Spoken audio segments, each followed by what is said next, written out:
when he sent me his meeting description, or the program description of the bio, he didn't pat himself on the back like he really should have. And so I beefed it up, because we have a real expert with us as a club member in Scott. He has a passion for bird photography. And through his work at Mike's Camera, as he mentioned, he does the HawkQuest events. He teaches bird photography at Mike's. He teaches hummingbird photography. And I know I've learned just really everything I know about bird photography from Scott and hanging out with him. And he really is a valid, true expert in terms of bird photography. So we're very, very fortunate to have somebody of his caliber who's a member of our club. And we're going to take advantage of that tonight and learn about hummingbird photography, which is absolutely a blast to do. It's challenging, but it is just so much fun. So a little bit about Scott personally. After 16 years at Eastman Kodak, Scott joined Mike's Camera, and he's been there for the last 12 years. He is the store manager for the Park Meadow store, and he is obviously a member of our club and a great friend of our club. He's a native to Colorado, growing up in Boulder, and has consequently enjoyed the outdoors and all of the photographic opportunities that Colorado presents. Photography has been a big part of Scott's life since high school, where he spent a lot of his time in the darkroom. Scott and his wife have been a couple since high school, and they now enjoy spending time with their children and their 5 granddaughters. Scott also enjoys watching the sports teams in Colorado. If you notice, he has a Nugget hoodie on tonight. He loves playing golf, biking, and playing pickleball. So without further ado, I'm going to turn the content and the program over to Scott, and we're going to learn all kinds of things about shooting hummingbirds and how to do it, and how to be successful at it, and overcome the challenges of these little fast flying birds.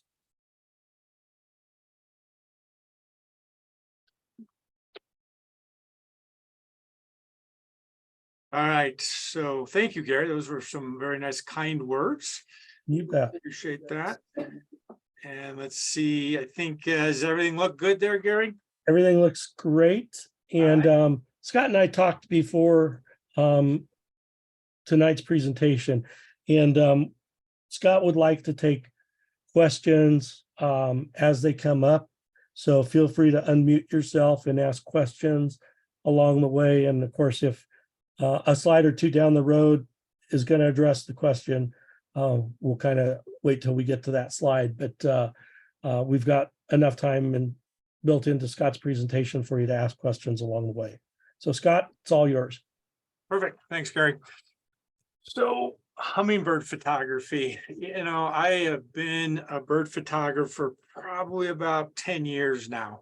And I've really enjoyed it. And then in the last couple of years, I've really started to really enjoy the hummingbird part and the challenges that make it different than some of the other bird photography that takes place. And I started learning more about it based on just networking and being around other photographers that, were posting hummingbird photos.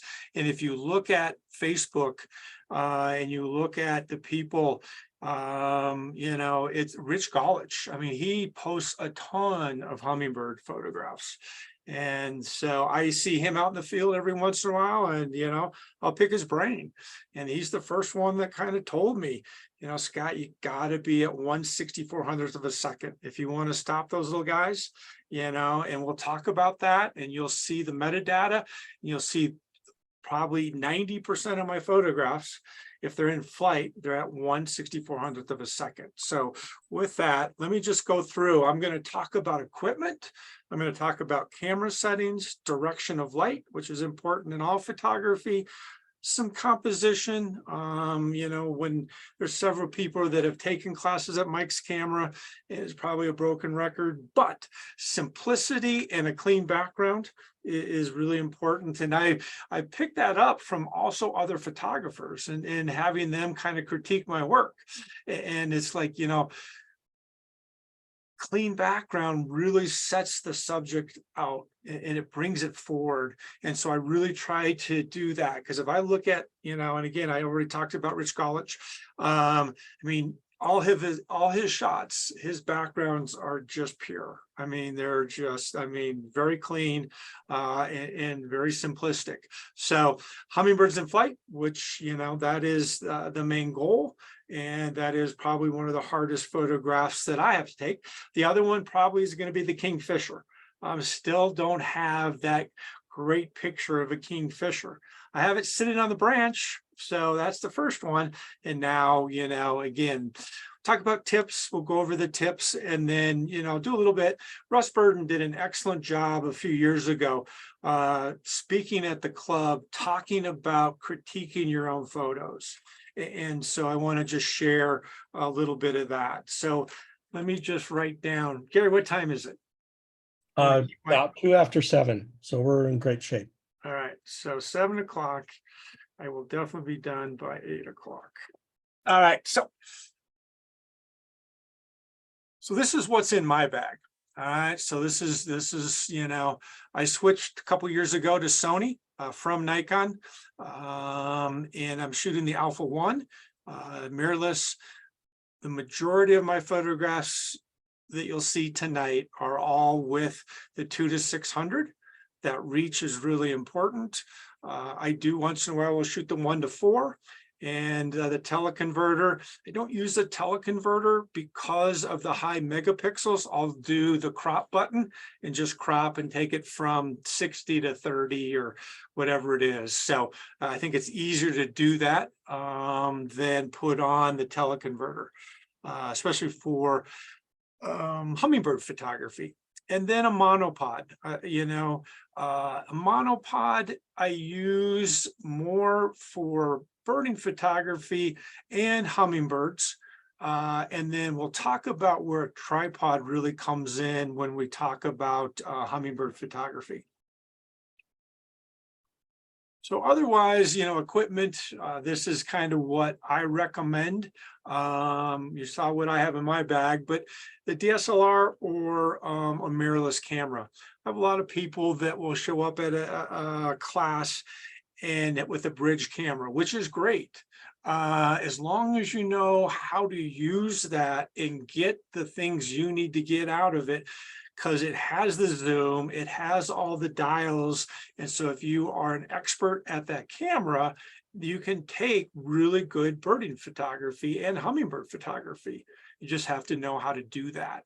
Lenses, image stabilized, especially if you're going to be handheld, you know, 75 to 300, the 1:4, the 5, the 1:6 Tamron, that, you know, Nikon's got the 2:5, 300 millimeter and above for primes. Gary has, what is it, 400, 2.8 Sony prime. And he's just gotten some really, really nice shots of hummingbirds. And then a 1:4. I'm not a big fan of the 2.0 or the 2X teleconverter. I just haven't had the sharpness maybe that I would like, but I don't shoot a lot of primes, so that could also be a reason. Monopod, and then again, this is where a tripod with a shutter release can come in, you know, very handy shooting hummingbird photography. So let's see. So this is just, as I mentioned, be a master of your camera. As long as you know how your camera works and the settings to be, you know, to get what you want, all right, then it's going to help you to get better photos, especially when it comes to hummingbirds. So I talk about back button focus. I moved there several years ago and I've never moved back. I think it is a big changer, especially in sports photography, movement, birding photography, and that's where I have found it to be very helpful. And manual, I shoot in manual, which you have full control. And I went from shutter priority and then was challenged. And that's kind of when I talk to other participants in classes, you can start wherever if you got to start in the green, but after you take some classes, I recommend that, challenge yourself, go from green to, aperture priority or shutter priority or program mode. And then eventually, go to manual. And I thought, manual is going to be really difficult. But then when I started getting into it and I'm like, okay, well, I really want my f-stop, at this, but my aperture is not right and I'm in shutter priority. Well, why not just go to manual and be able to set all that? And so the other thing that, I use in certain, when I look at hummingbird photography, I definitely use auto ISO because of changing light, going to different areas and having it. I will go to auto ISO. And then I only have out of the exposure triangle, I only have to worry about the f-stop and the shutter speed. And then after I kind of know the light and so forth, and I maybe will have to underexpose, I'll just set, and we'll talk about that because the reflection and, you look at the back and the way that light hits it, and it kind of blows that out. You want to underexpose when it comes to hummingbirds, unless they're in a shaded area.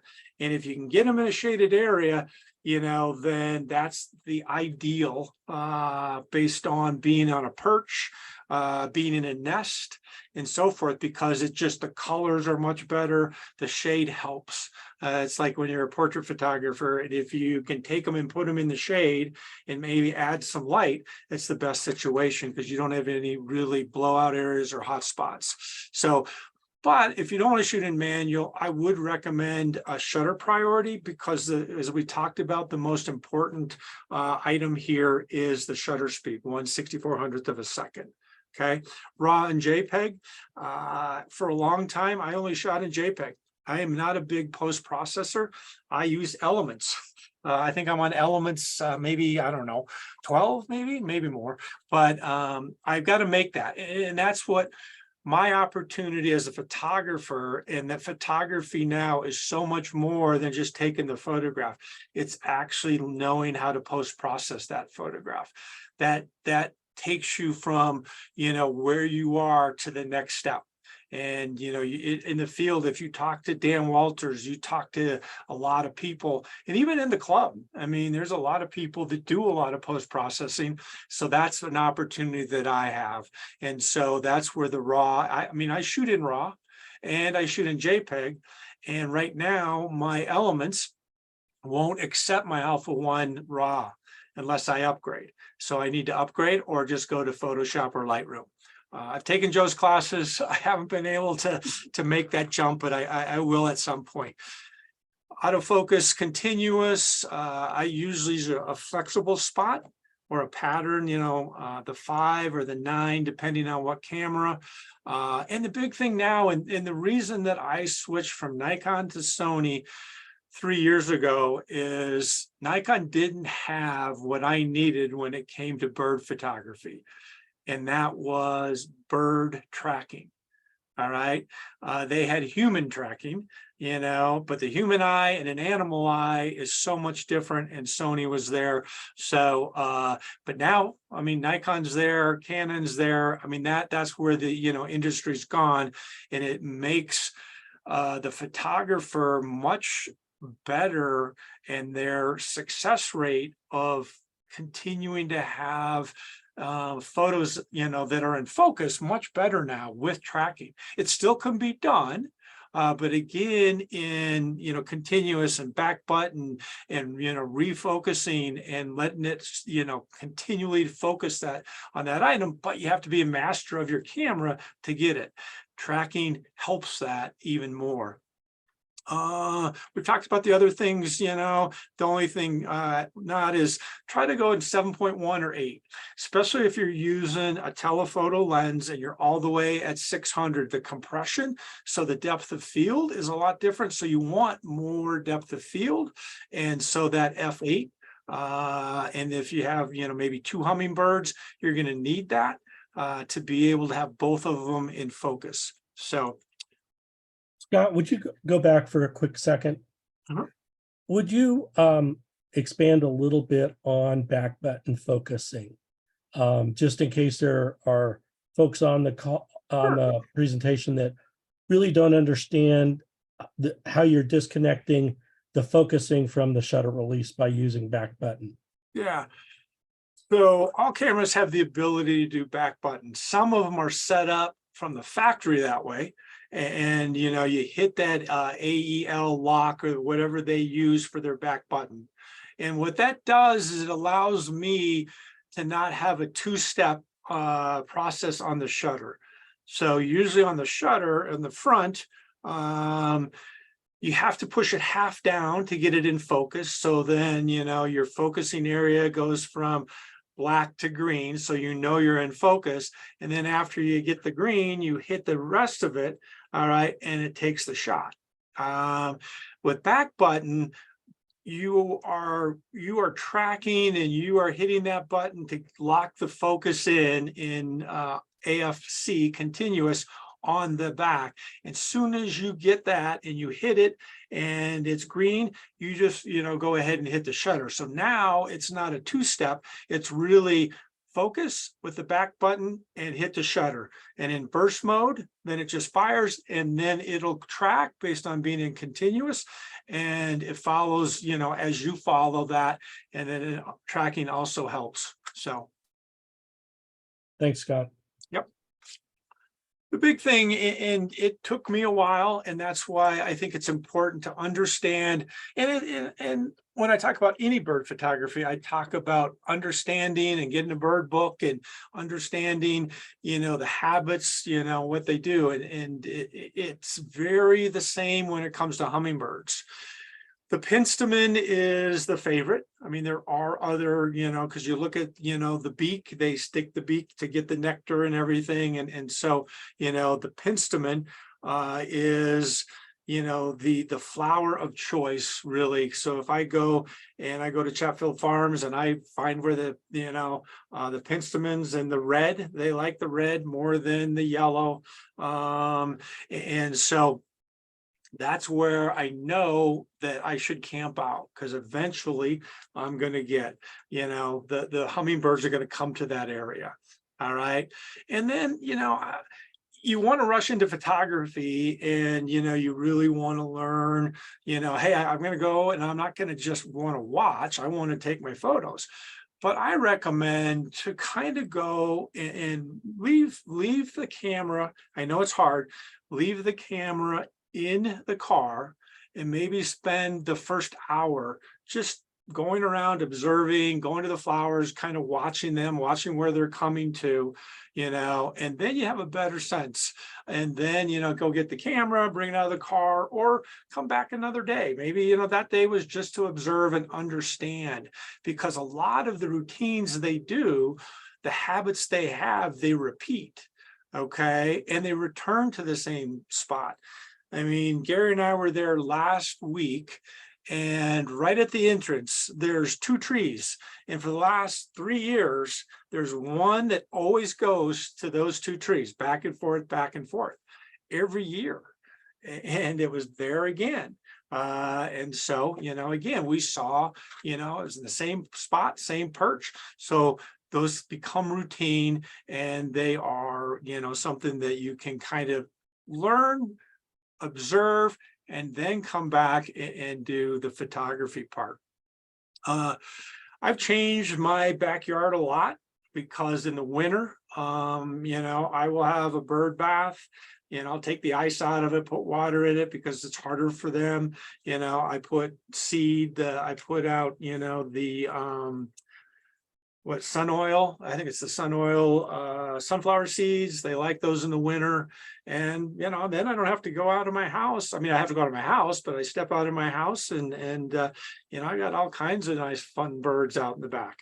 In the summer, I change it. I put out a couple bird feeders, and it's taken me about 4 years to figure out what penstemons will survive the winter in Colorado. So go to your florist and not your florist, but your nursery, and just say, hey, you know what? I'm looking for something that it's not going to last one season. And it's supposed to be a penstemon that can grow, in Florida, even though they have it here in Colorado, because I made that mistake and I bought it and did fine the first year and it never came back. And I said, well, why didn't that one? I said, well, no, it's a certain zone and it's a hardier for, Colorado. So you get that down and then you can have it in your backyard. And I'm starting to see a lot more in my backyard. There are certain people, I know Allison has, her backyard set up and gets a lot of birds and hummingbirds and so forth. So and if you go to any website or anything and you read how to set it up, what people will do is, because I don't want a picture of a hummingbird in their feeder. It's like, oh, no. So they'll put the feeder in one spot. All right. They'll put regular flowers, okay, penstemons and so forth in another spot. And then they'll put like a wood or some type of perch. So then the key is for them to go to the feeder first, or maybe go to the flower, the feeder, or back to the flower. At some point, they're probably going to go into the perch. But if they're in the flower and you have a nice background set up, you can take the picture there, or if they go on the perch. And so it's kind of, that gets away from taking, and I'll show some examples of those as we go through. So keep quiet. They are, you got to kind of stay quiet. And this is one, if I say we're doing certain things and you shouldn't wear, like bird photography, a real loud yellow shirt or something because it sticks out or so forth. Here, wear a red shirt. It's amazing that how red it attracts them. So Ed, you're perfectly dressed for hummingbird photography. So distinct sounds. I mean, Allison is an expert. I mean, she's doing stuff that you said, different sounds of different birds, and she identifies based on her website. I mean, that's what it's all about. And there's a lot of birders out there that, a master birder can go ahead and recognize all of the sounds, and some of them can actually repeat those sounds themselves. So distinct sound of hummingbird, after you go to YouTube, listen to the sound it makes, and then from then on, you're always going to know if there's one in the area. All right. And as Gary did when we were there last Sunday or Monday, whatever day we went, there's a lot of volunteers that are out there planting flowers, and we didn't see a whole lot. And so Gary asked one of them, said, hey, have you seen a lot of hummingbirds? He said, oh, yeah, right now, a lot of penstemons aren't out, but we've planted this purple flower that they love, and they're all in the hanging baskets. Sure enough, we started looking at them, and they were there. So it helped us, not go and try to find them when we had some information that they were very helpful with. Lighting, we've always talked about lighting. Front lighting is really the key. And there's the good and the bad on the hummingbird. Because of that reflective green, sometimes it can be kind of blown out. And so, again, the best hours you get there late, and that's why, the Zolte said it'd be nice to get in there earlier than 9 o'clock.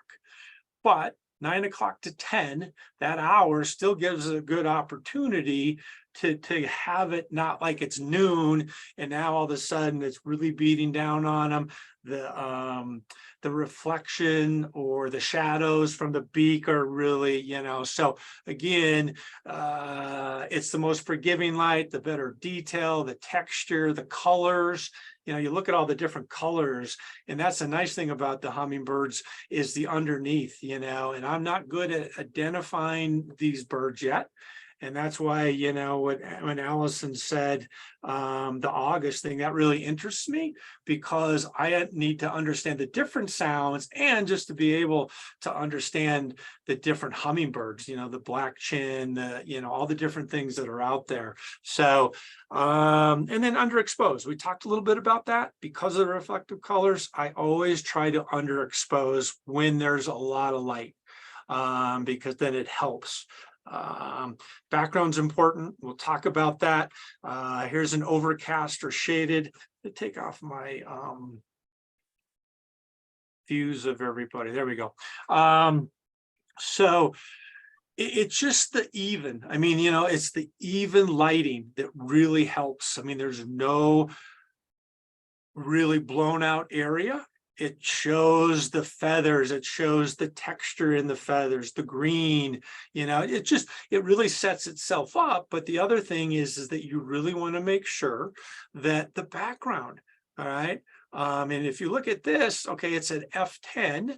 All right, it's 1/1000, so I'm not at the 6400. And if we look at this one, and you know, I'm not going to say it on every one, but just watch, because I'll guarantee that the f8 1/6400 at 600 millimeter, the majority of these are going to be at. This one's not, because I don't need that, because it's perched. All right, and also I went ahead and hit the crop button. All right, so to take it from 600 to 900. All right, so here again, really the example here is talking about composition and being at eye level and thinking about the background, positioning yourself, all right, for the background. So it's, you know, it's nice and clean. It really sets the hummingbird. So your eye's always going to go back to that hummingbird. The tail's kind of spread out, the wings are back. All right, there's a little motion blur. Okay, so even at f8 at 6400th of a second, I still get a little bit of motion blur. Okay, which isn't bad. And you know, I mean, looking at that, the eye, the flower, the head, that's all in focus. The tail wings, when they're spread like that, if you look at, you know, the talons and the feet, those, you know, are sharp. So it just kind of sets itself up, what I think is a good composition and a very clean background shot. And here's another one. The metadata is very similar that we talked about. And now here, when you look at, you know, the translucence of the wings, so this helps kind of show that, because the wings are forward.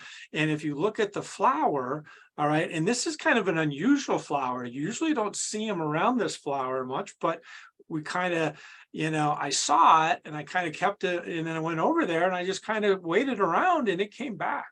And so, you know, I look at eye level, I look at, you can kind of see the nectar on the beak that sticks out, the colors, you know, and the wings forward, and in that one, you know, left wing, you can kind of see through and you can see the rest of the flower. So something different, and it's a clean background. Front lighting, clean background, other examples, but you can see the consistency in these shots based on the framing, where I am. You know, I'm not shooting down at it, I'm shooting straight across.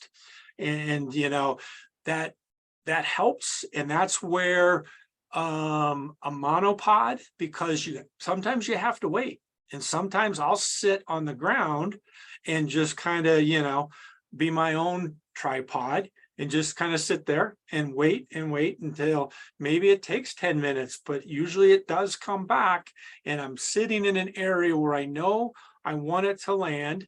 And if it lands on the right side in the backgrounds, I'm waiting till it gets all the way over to where, and eventually it probably will. That's why you'll see sometimes we've been, or I've been to Chatfield Farms, and by the silo, when those the red flowers there, and Gary, help me, do you remember what The bee balm. yeah, the bee balm, when those bloom, there's like 5 photographers and they all have tripods. And that's where I talk about a tripod and a release. I mean, all you do is you find the area that you want, the cleanest background, you set it up on your tripod and you're quiet. And you just wait and you wait. And as soon as it comes there, boom, boom, boom. And you're not holding the camera. You're not having to wait, move, change, where you want it, and it's probably going to come back to that area. And that's where the patience really pays off. Do you do that on burst, Scott, when you do that? What's that? Do you do that on burst? Yes. Like multiple photographs? Yep. I will. So pretty similar metadata, as I've mentioned. Simplicity. All right. So, every once in a while, you get lucky. I mean, that is part of photography. And I was, kind of watching this one, and I got an area where, again, the background there, it happened to go there. It was, it was just kind of, and sometimes they'll come in and they'll just kind of hover. And so I was fortunate, for that.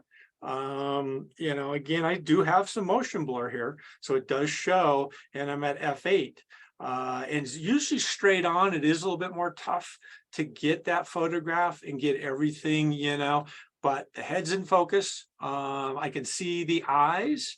I can't see, much on the right-hand side, but I kind of can. But then, the talons, the wings, a little bit of the, the spread, and the tail. But the background just, sets it, and based on being eye level. And it's not always your eye level, but the reach of your camera. And I wasn't all the way to even 600. I mean, I was pulled back at 376 on this one. Didn't even need the full.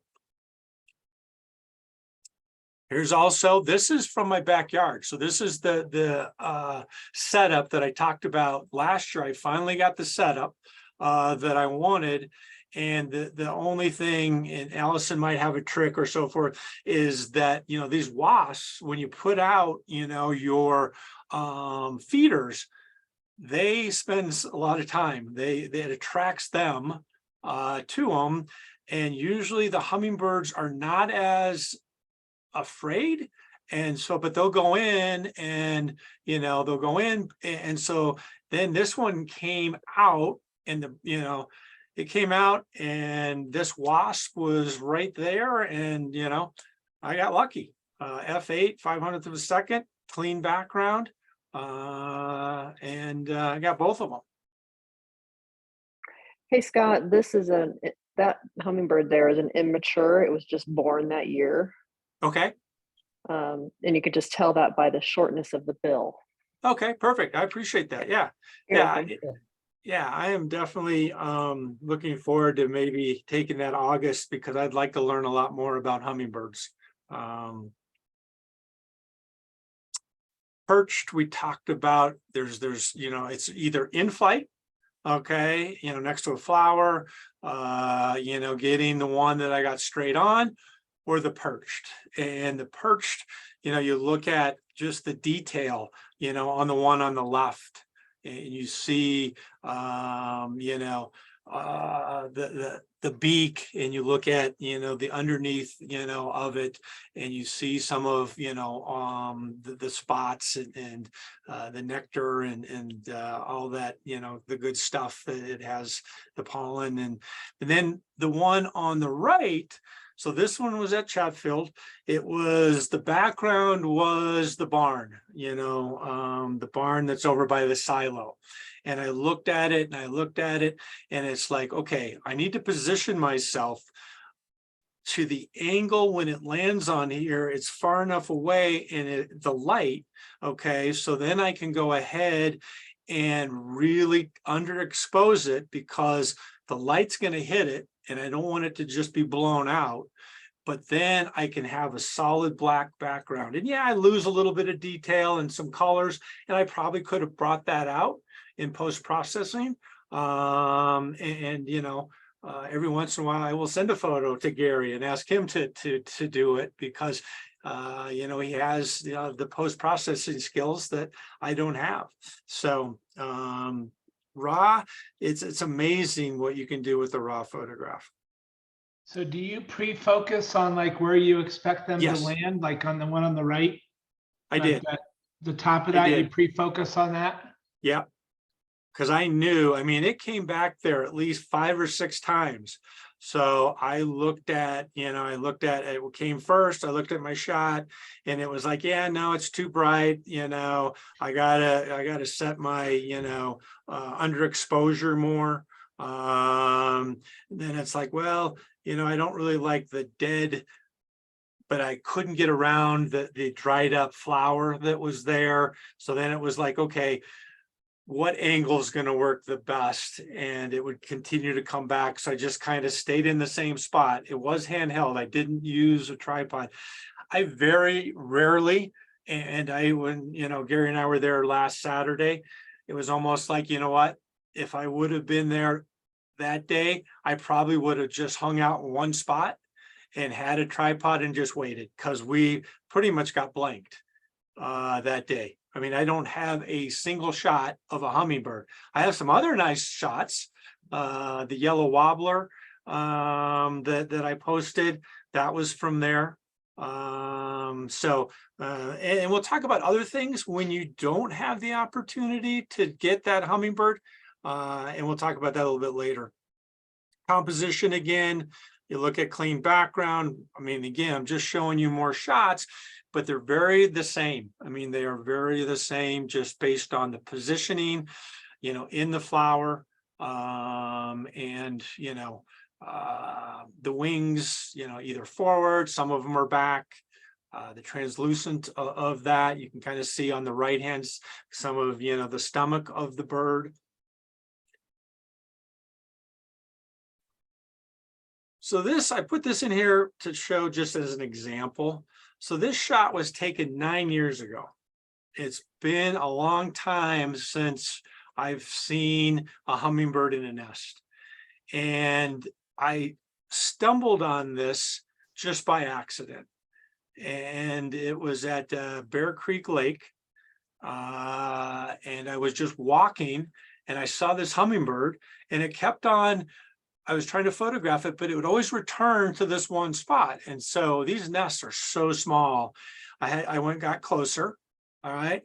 And so I took this photograph. So this photograph was, like I said, 9 years ago, 2014. And I took it in RAW and I took it in JPEG. This I post-processed now in RAW. Okay. And that's why, even if you're not going to do post-processing right now, and you want to get there, take them in RAW. Because this photo, when I processed it in JPEG, it looked nothing like this. All right. It could not bring out the detail, the colors. And so by taking it in the RAW format and reprocessing it, it was a totally different photograph. Scott, this is Frina. I have a question. How are you, all the previous ones and this one, how much are you cropping? Just to get an idea of how far away you are. I mean, I am cropping, some, but I think with a 600 millimeter at a distance, being there and just kind of waiting and being patient,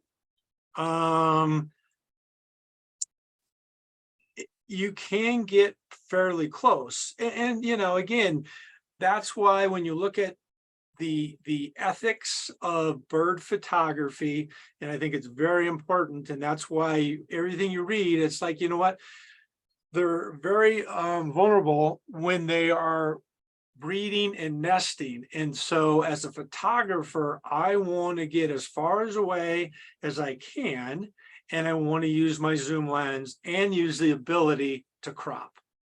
Okay. Right. And so, yeah, I mean, they're cropped, but cameras today are much better than they were in the past when it comes to megapixels, sensors, pictures in low light. I mean, that's why I think, not a sales pitch here, but I think I've seen, and it came based on the lady Sarah, that used to work in the lab. And I would change from one camera to the next camera and the next camera, and the years went by. And I said, God, your photography's getting so much better. Your pictures are so much better. And I'm like, well, Sarah, I think it's the equipment. Yeah, there might be a little bit in the photography, but moving from Nikon to Sony, and just for the tracking, not that the difference in the camera, but for tracking, my success rate of birds in flight went from 1 or 2 into like, I might have missed 1, and so it's totally different. And so Yeah, that's where, I'm sorry, Dad. Yeah, I switched cameras, but now I have fewer pixels, but I have bird tracking. So it's Yeah, when no. you have budget. Nope, you gotta. Somewhere there's make it the work. perfect camera, I guess. I mean, Dan Walters, who is an excellent bird photographer, he shoots with the R6. And, that has the lower megapixels than the R5. And, he knows how to use his camera to the best that he can push it. In his photos, you can't tell the difference. I mean, he really does. And again, when he came in to buy that, he's like, Scott, I got a budget. I mean, and hey, I mean, it works. It works. So it's just really being able to use. Many years ago, when I started bird photography, I ran into a lady that did a bunch of owls and was a great owl photographer. And she had like a Nikon, B500 all in one, just $500. And she knew how to use that camera, and I was so impressed with her photos. And it was because that she knew how to get the best out of that camera. It wasn't just put it in the green mode and hope. She just utilized it to the best of her ability, and it worked out great. So here is that, again, post-processed. All right. Now here, I took this one and I didn't have a raw file, so I couldn't go back and post-process it. And the reason I put the more metadata here is because if you look at the generation of camera that I had a D800. So Nikon went from the D800 to the D810 to the D850. And with all of those, there was so much improvements based on processor, sensor, ISO ability, because I took this at 12,800 ISO. Back then, all right, this photo is not a great photo. It's grainy. It's not all really in focus. It's not as sharp. But with technology, if I took this now, the same picture with the D850, this thing would be tack sharp. Even and I probably wouldn't have to go to 1280. And it's not really well, the front part of the nest isn't in focus because I'm at f5.6 trying to get at 1/500th of a second. I had to go all the way to 12,800. Same thing here. Well, no, so what I do is sometimes if the picture's not stellar and it's not something that I try black and white, because it's black and white's more forgiving. You can do a lot more with black and white, add more contrast. And I even ran this one through Topaz denoise, and it didn't really help it a whole lot. But here I turned to black and white. You know what? I can get away with a lot more here. So just to show a difference in I turn a lot more into black and white than I used to, because there's so many. I mean, you can go in there and try infrared, in post-processing, vivid, landscape, portrait, and just see what it looks. So here again, the D800, just a different shot with, you know, the beak farther down, the baby coming up. So at Chatfield Farms, I didn't get any nests last year.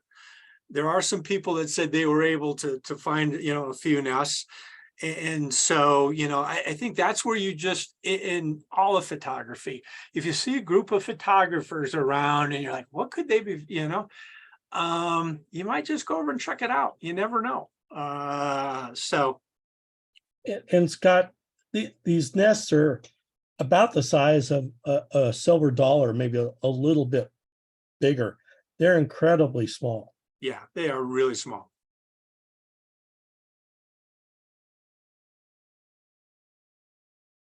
So now I'm just going to kind of go through the tips that I've already kind of talked about, just to kind of recap.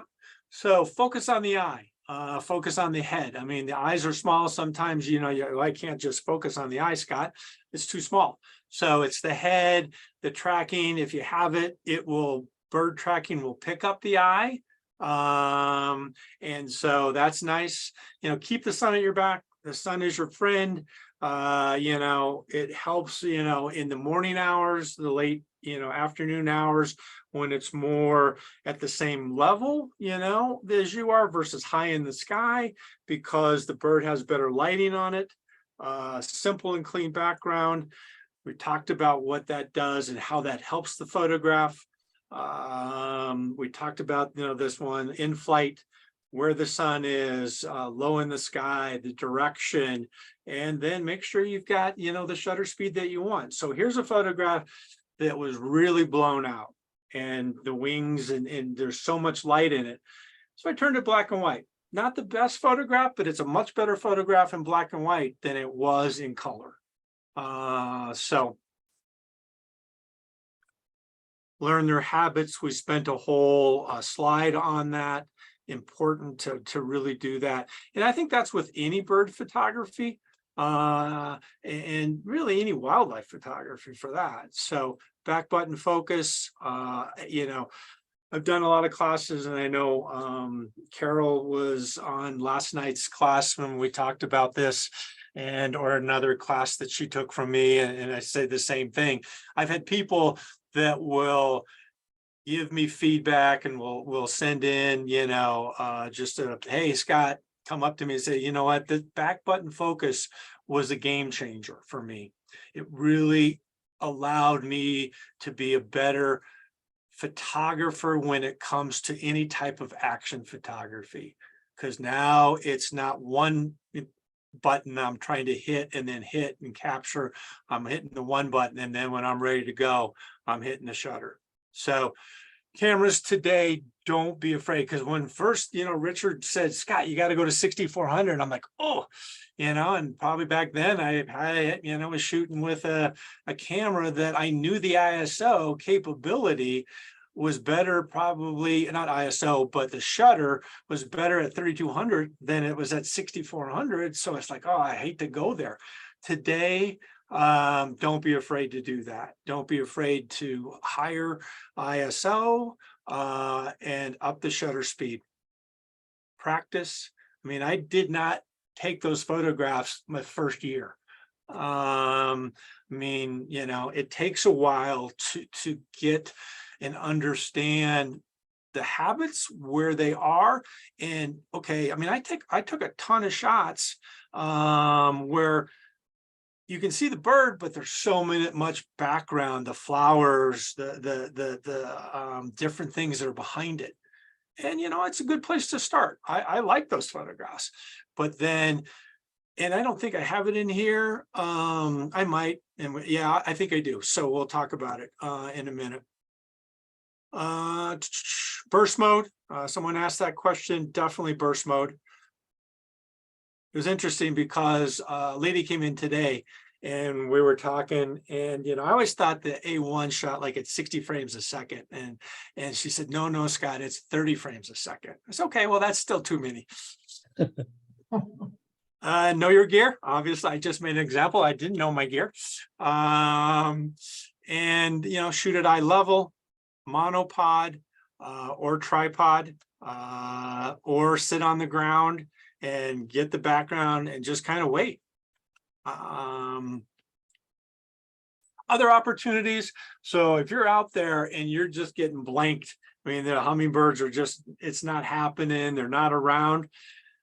These all pictures are taken with a telephoto lens at either the Botanic Garden downtown or at Chatfield.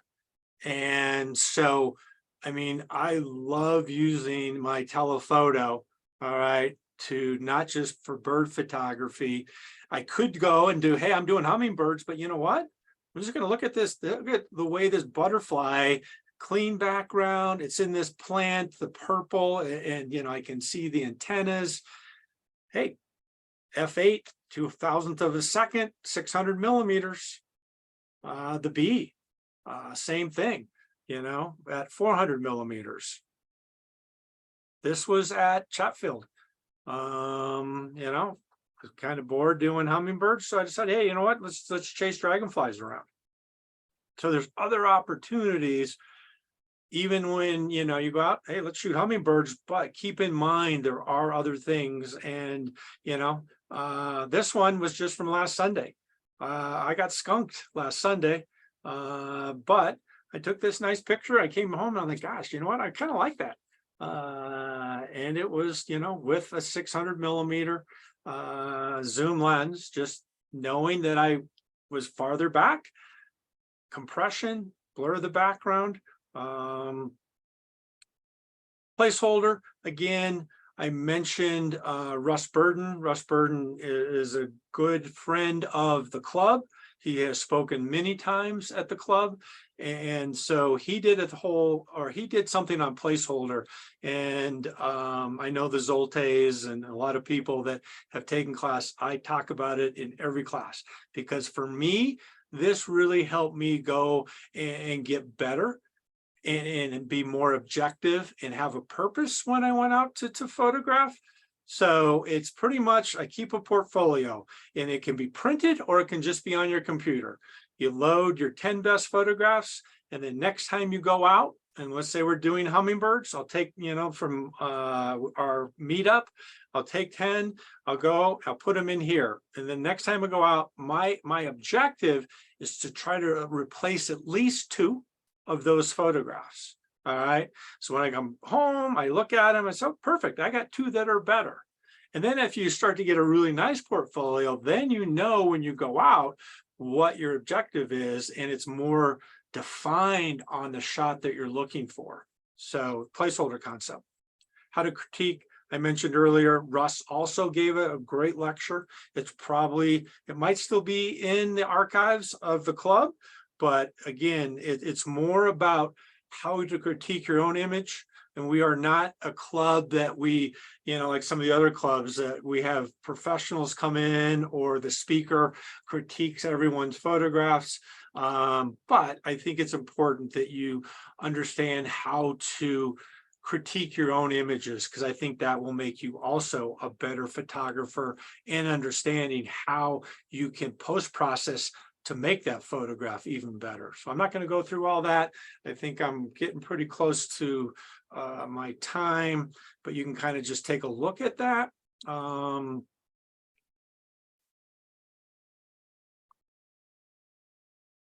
so, yeah, so I want to just stop sharing and maybe open it up for some questions.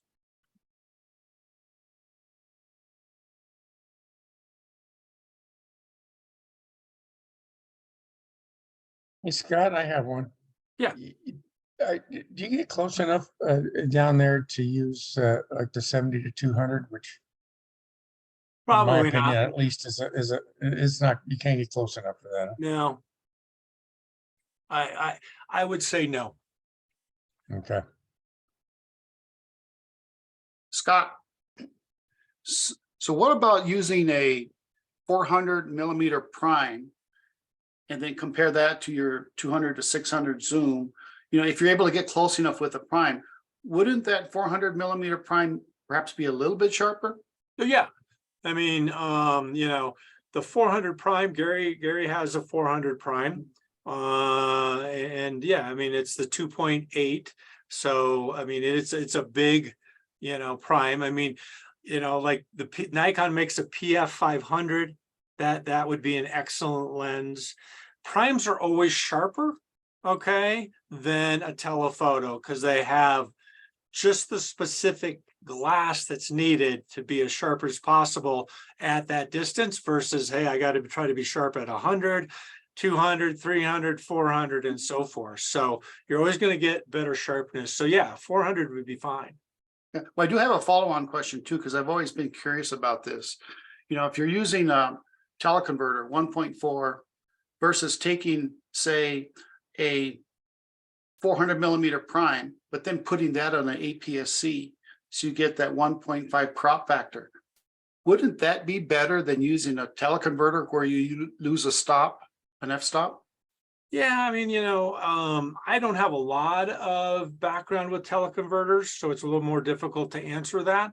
But I know, I had a guy at Mike's Camera that wanted to borrow my 1:4, and he took it out and knew that the stop of light that you would lose, and still felt that he really liked the reach versus giving up the megapixels by cropping it in camera.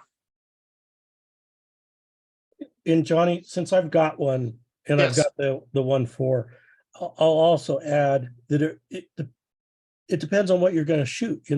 Scott Right. showed us that he's shooting most of these at f8 to f9. So losing that stop of light and, it being instead of a 2.8, it's an f4. I'm going to shoot at f8 anyway. So Gotcha. I don't hesitate at all to put the 1.4 teleconverter on the 400 because now I'm shooting it at 6, and if I decide to punch in, I'm shooting at 9.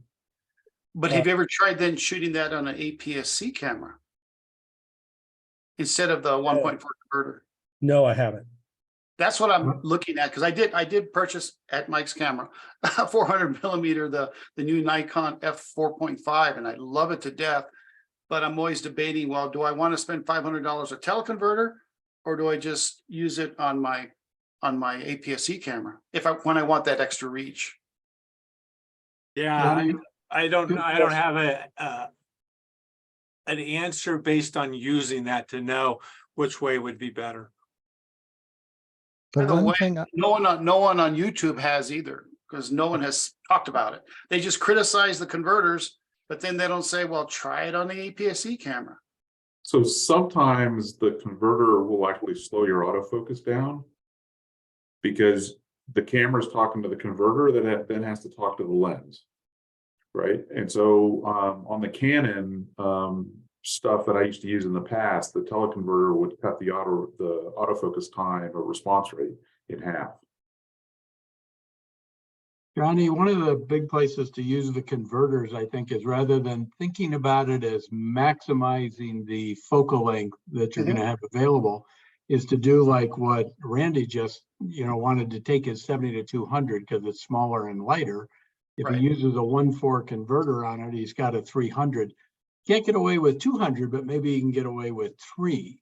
And I have a 100 to 400 that I travel with, and I'll take a converter with that in case there's any bird opportunities where I won't travel with a bigger lens. Thank you.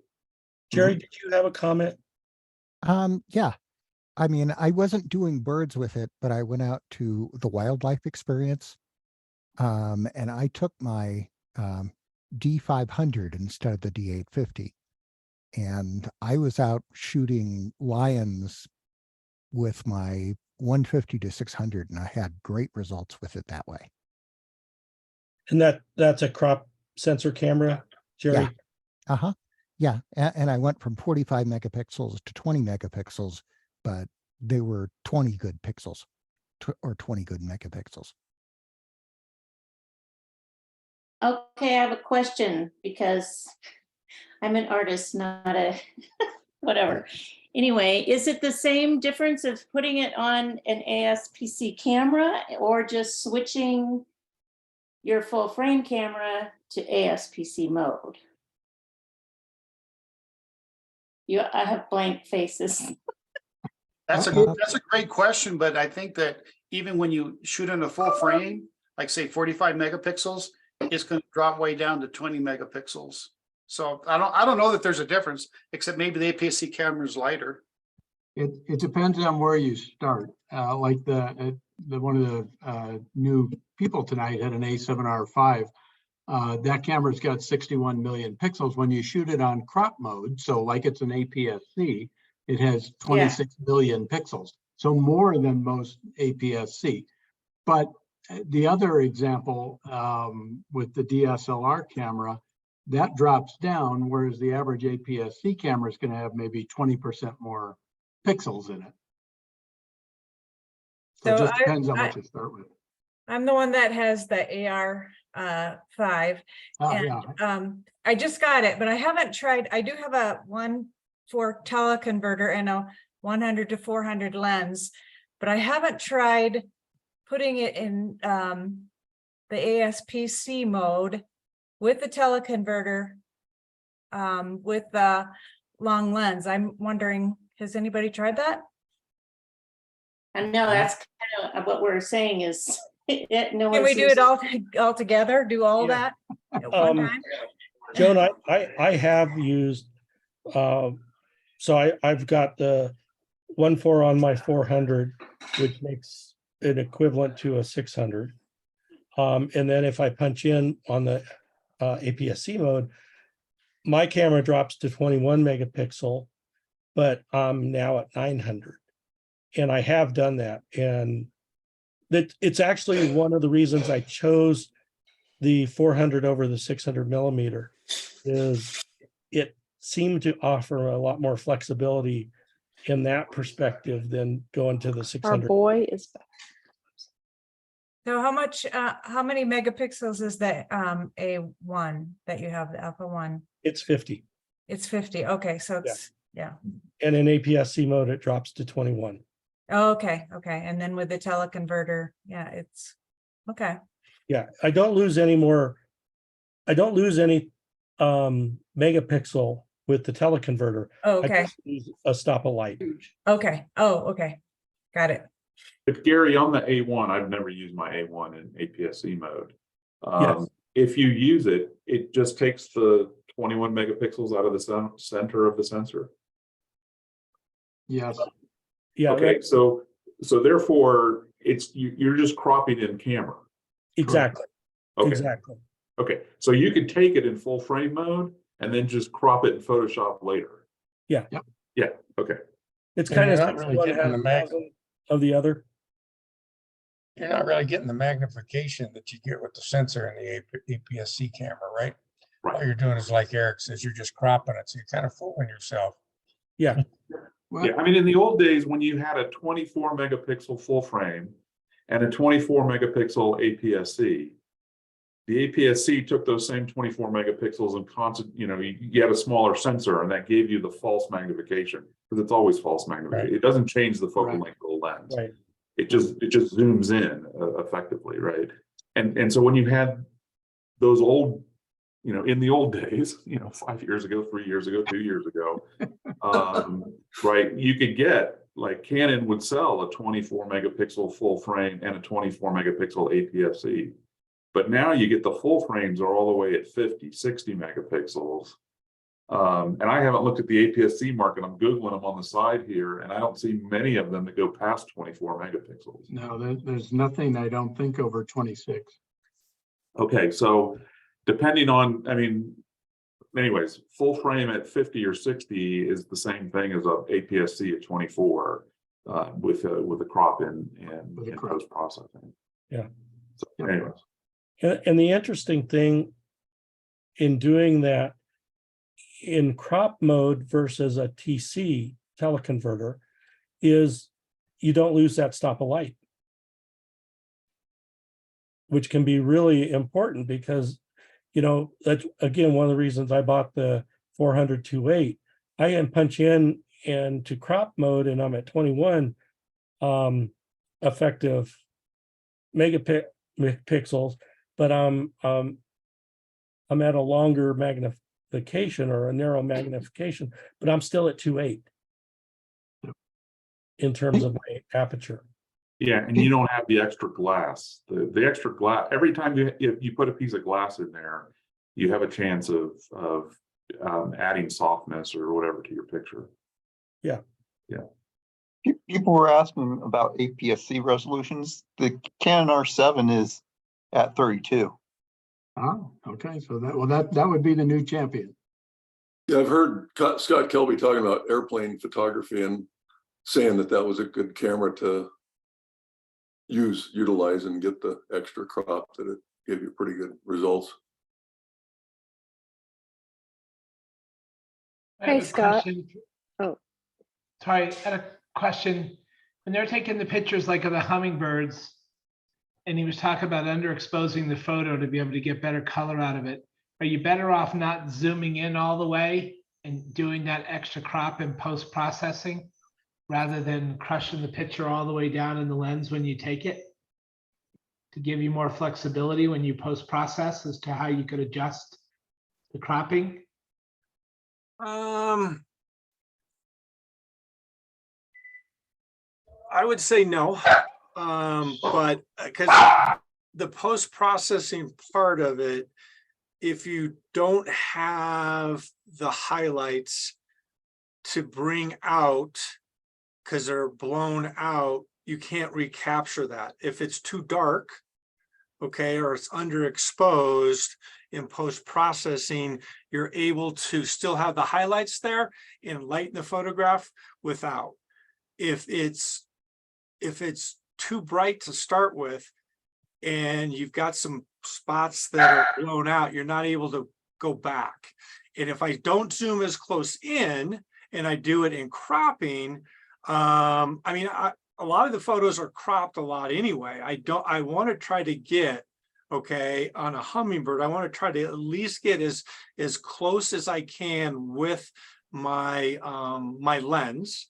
And then knowing when I get home, I can even get closer based on the megapixels I have to crop it, okay, to get closer and not lose, as long as the sharpness is there and everything's there, because all I'm going to do on a high megapixel camera, if there's any errors, it's going to even magnify it more as I zoom in. It's going to fall apart. Okay, thanks. Scott, do you Yeah. use the exposure compensation? Is that what you do to underexpose it? Is that what you dial it down? Yeah, the dial. Yep. Okay. Allison, I have a did you have a question. comment? Yeah, I'm sorry. I left to go to How are the my fireflies? gig. I went to, well, you should see the storm coming, so I turned around. Okay, gotcha. Anyway, I'm sorry if I missed this question, if someone answered it. I know that you use auto ISO with that 6400 and the 8.0. How do you get it so it's not so grainy?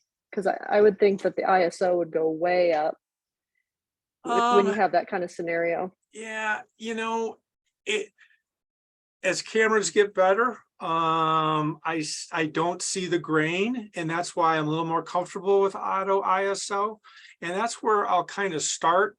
But if I'm in the same area, and that's where mirrorless really helps, because now I can look through my viewfinder and say, okay, I need to underexpose, and I just hit the dial and all of a sudden it looks much better. Where before trying to look at it at the back of the camera going, you know, it just was much more difficult. And so I don't worry about as much as ISO as maybe I used to. But if I am in a spot and the light's not going to change, what I might do then, instead of using the compensation, I might see what the auto ISO is, and then go to that ISO or maybe one below it, and then see what it looks like, and then use the wheel, compensation wheel, to adjust it to where I think, based on what I'm seeing through the viewfinder, to look the way I want it. And denoise, I mean, denoise, I've taken some pictures that have noise in it, and I put it through Topaz denoise, and it's like, oh my gosh. And now with the new AI software and the Sony, like, Joanne said, when you have that A7R5, I mean, the pictures that I'm seeing out of that are incredible because of the AI and everything that it can do and low light. And so technology is definitely helping photographers out. And you can set your maximum automatic Mhm. ISO, so Mhm. so it won't ever go to where you think it's going to be too grainy, especially if you're staying in the I'm same on an spot. R5, a Canon R5, and I have a 100 to 500. That's what I use for photography most often. And anything over 2500, my pictures look horrible. They look like digital images. They don't really? look good. Mm. Yeah, I don't know know, what that is. Bob, But I'm on a kayak a um, lot of times when that's happening, so it might be the movement of the kayak. Yeah, Bob McGee was on the call. I don't know if he's still on the Yeah, call. He shoots still that same setup, and I mean, his pictures that I've seen are just amazing based on, yeah, he's on here. Right, But I'm here. how high have you taken your R5? Oh, I've ISO. gone up, I've gone up to like, 32. Well, probably around 25,000 a couple times, Okay, but I do use denoise also. okay. Yeah, denoise really is a game changer. When I we guess my problem Questions for is Scott? camera movement, I guess. It might be just movement that's causing my images to not It look could so be. well. Yep, Scott, I have a question. sure. It's one thing I've never understood and never got a good answer from, so I just don't use it. The tracking versus I just use continuous focus Mhm. with burst. Because my understanding, and I'm ignorant on this, is that the tracking, you were fine with tracking unless something crossed in front of it. Like if you're following the bird and all of a sudden here's this little flower or whatever, that it switches focus. Do I have that all messed up? I think a little. I think, bird eye focusing, even if when the eye's moving, if something gets in its way, it still locks on the eye. Okay. When it's continuous focus and something gets in the way, then that can disrupt it. But if it's bird eye tracking, it's going to stay on the eye as long as it has that eye and it's able to follow the eye and it stays on that. I've seen that based on the way that Sony works. I've used Nikon too, and it's very similar to that. Because if I'm in automatic or AFC and just using, a focus mode and just trying to track it, if something does come in front of it, then yeah, it can throw it off. Okay, yeah, I was just. I don't know if anybody else has seen anything different. Sherry, One thing you can do, you can see if your camera, and I don't know if Panasonic has it or not, but in many cameras, you can adjust what I call stickiness of the autofocus. Yep, that's a good So point. you can ask it to, if you get on my subject, don't leave until you think my subject is out of the frame. Or you can say, if something else new appears, immediately switch to it. And so some cameras have the ability to change that. and Sherry, at least in the Sony world, that's called sensitivity. I don't know what it would be called in Panasonic. Yeah, we'll have to look. Yeah, in Olympus world, it's sensitivity also. Yeah, and And I always forget to use it. there's like a range from 1 to 5, and you figure out which end is sticky and which end's not. And I keep mine on the sticky end. Okay. And the other thing that Gary showed me actually is I can go back and look at my photo and it's going to show where it picked focus from. So when I'm reviewing them, I'll get the little green square and it'll be right over the eye. Or all of a sudden, if I missed it, okay, it's not there. And now I know probably why it's not, as sharp as it should be, because it didn't capture the focus point that I wanted it to. It's an easy way to edit and find the photos that are probably going to be better in focus than the ones that the focus mark where the picture ended up taking and where the focus is in a different spot than the actual subject. Okay, thank you. Thank you, everybody. Thank you, Scott. Yeah, don't worry, Sherry, the Panasonic guy didn't lead you astray, okay? Okay, all right. Thank you. All right, anything else for Scott? All right, hearing none. Scott, that was a great job. Thank you very much. Oh, you bet. Yeah, awesome. Yeah, thank you. That was wonderful, Scott.